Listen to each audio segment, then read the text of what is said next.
Paano kaya kung hindi na-break yung takot ko sa pets? Siguro hindi ko mararamdaman kung gaano kasaya mag-alaga ng apat ng paa. Na kahit walang pasalubong ay sasalubungin ka. Na kahit walang treats, presensya mo lang ang andyan ay masaya na sila.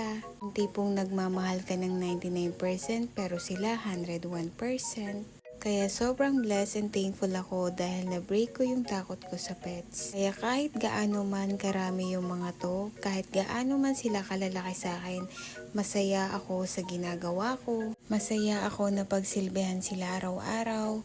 Masaya ako na iparamdam sa kanila yung totoong pagmamahal. Sa totoo lang, hindi naman talaga biro mag-alaga ng ganito karami lalo't malalaki pa. Malaking responsibilidad ang pag-aalaga ng ganito karami. Kaya bago tayo mag-aalaga, kailangan isipin muna natin kung kaya ba natin yung mga maintenance nila. Maintenance like pagkain, vitamins, yung mga pang-skincare nila. Sa hirap man o sa ginawa, dapat kami ay magkakasama. Dahil ayoko silang ma-stress sa ibang for parents, lalo na't hindi naman yun yung kinalakihan nila.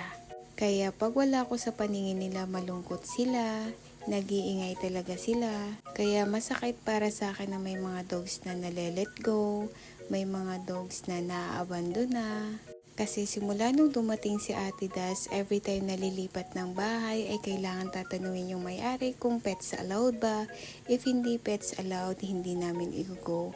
Kasi syempre yung buhay natin is yung dogs. Sila ang nagbibigay saya sa bahay, sila ang nagbibigay sigla sa bahay, sila ang nagbibigay ingay sa bahay. May mga pakiramdam din ang mga dogs. Kasi pag mabait ka, mabait din naman sila sa'yo.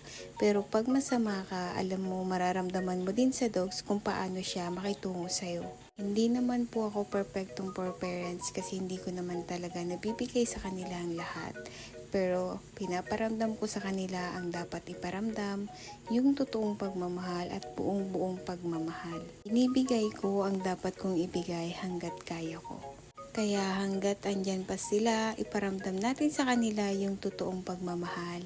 Iparamdam natin sa kanila na napakaganda ng mundo, na napakabait ng mga tao, na kahit saan man sila pumunta ay hindi sila mapapahamak, yung tipong panatag lang kasi walang masamang tao. Kung may mga dogs man na nawawala ay kailangan nating ibalik or i-post kung saan man para makita ng owners. Masaya sa feeling na makapulot tapos isasauli natin sa pinakamayari.